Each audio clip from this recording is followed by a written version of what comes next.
Okay, hello everyone, Shorts Fiat here again, and in this next impressions video of Tera, I think I've played long enough to be able to access group dungeons, so I'm gonna see if I can do my first one, assuming how do I get in this.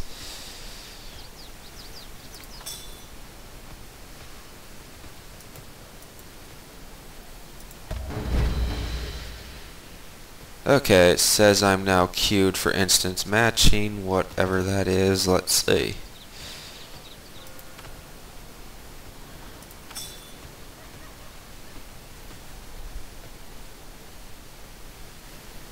Ah.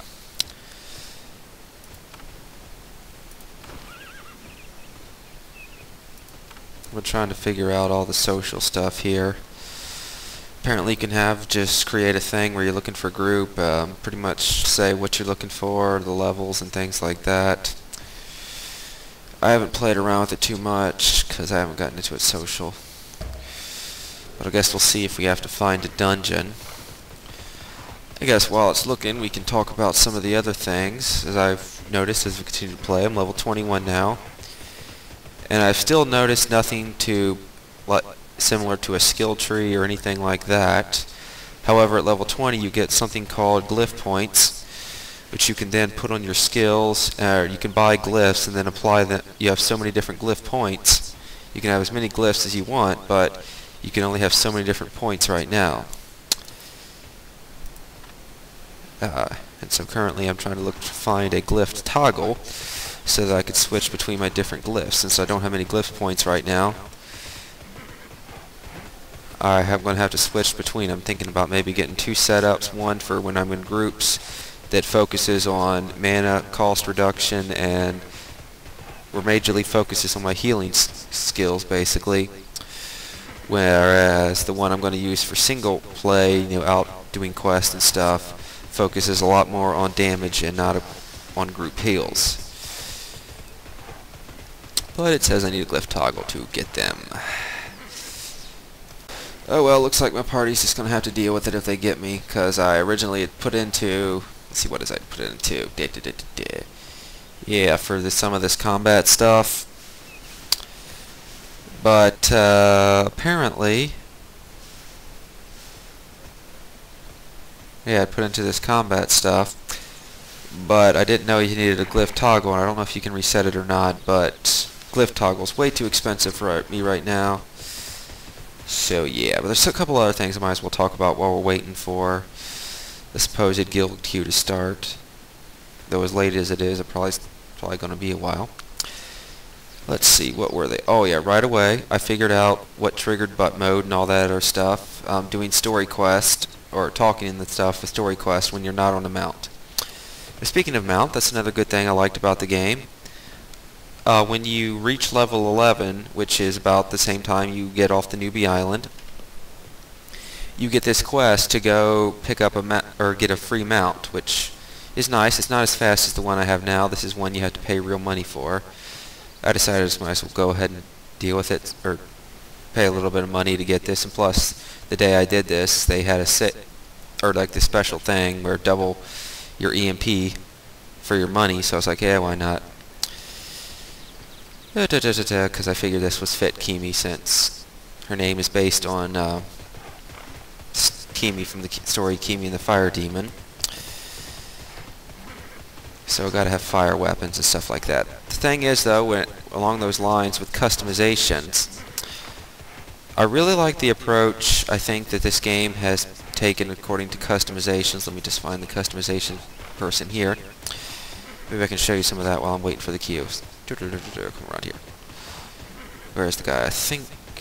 Is it somewhere around here? Yep. Let's just hop off. Okay, here's the dye merchant. You can buy different dyes and stuff to change the colors of your characters. The problem is... with some of this stuff, it's kind of ridiculous and I really don't like it. The fact that these dyes don't last for long at all. I mean, the cheaper ones here only last for a day. and then some of the other ones last for 7 days. I don't know.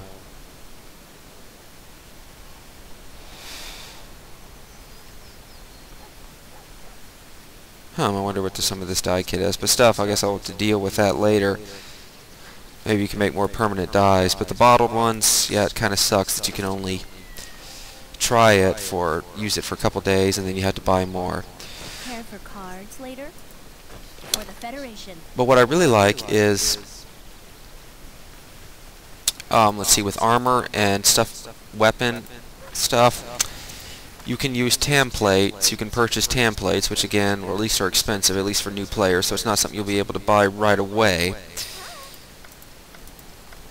Let's look at the preview. See, there's that armor that I was looking at the beginning. But you can basically buy a template from what I've read and looked at. And so what that means is, let's say I want to look like this, but the armor I'm currently wearing has much better stats. Well, I can just use the armor that has the visual appeal that I like, use that as a template, and then remodel the armor that has the better stats to make it look like what I really want it to look like. So what this means is, if you come across an armor that looked really, really good, and then later on in the game you come across an armor that is significantly better with regards to stats, but it just doesn't look as good, you can take the armor that has the look that you really like and use that as a template to remodel the armor that has the better stats, thus allowing you to keep the look you prefer while improving your stats.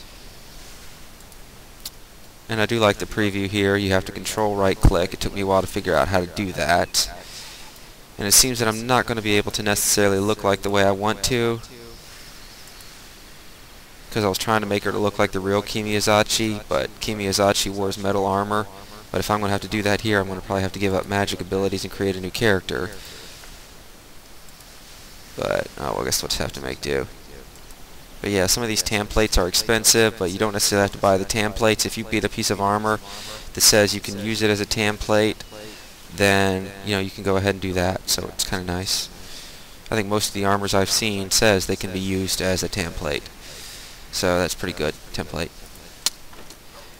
So yeah, that's one thing about, at least with the customization, that's nice. Just the problem is the dyes only lasting a couple days. I mean, I guess later on when I get a lot more money it won't be a problem, but still, you know, having to keep going back to a dye vendor every little bit would probably be annoying, I would imagine. I don't see why you'd have to do that.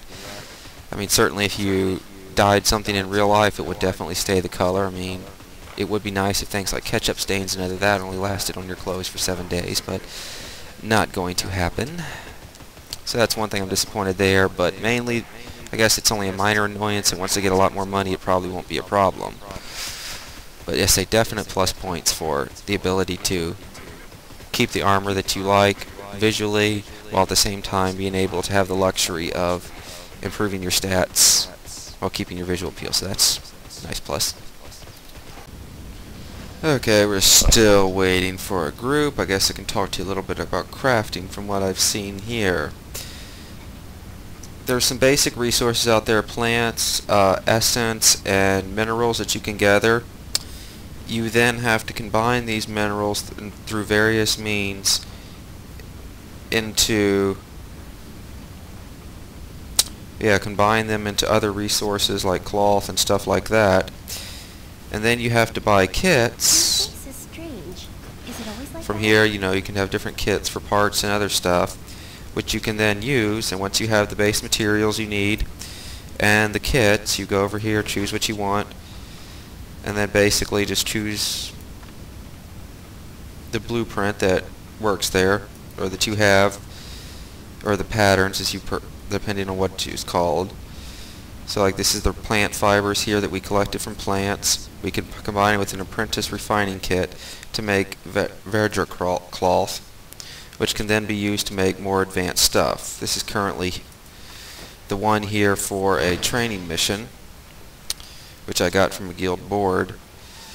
Though the materials for some of this stuff can get expensive if you're a new player. I mean, I didn't have enough money for this, but then I remembered that I had placed some items or some not raw materials, but I had basically taken some ore, bought some kits, and refined it into other minerals. I then placed it on the market, and I sold for like 15 gold, which was like way more gold than I've ever earned so far throughout playing. So apparently, and it sold fairly quickly, so apparently there is a nice, or at least from what I've seen, it's not a bad market, at least for marketed materials.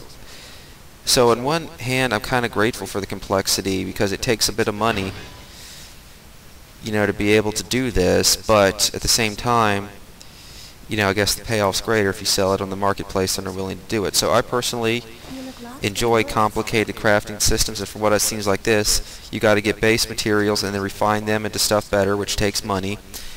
And then, you know, you take the refined materials and then you begin to create stuff from that. Whereas with other stuff, basically you can create the final product with just the stuff you find out in the area and exploring. So I guess since it takes a little more work, if you're a dedicated person like me, you know, crafting and stuff like that could pay off, though. I'm not really sure how much I want to get into it. I'll have to see.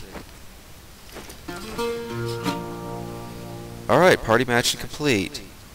Would I like to enter the dungeon? Yes. Alright, let's see what a dungeon's like. Fun, fun, fun.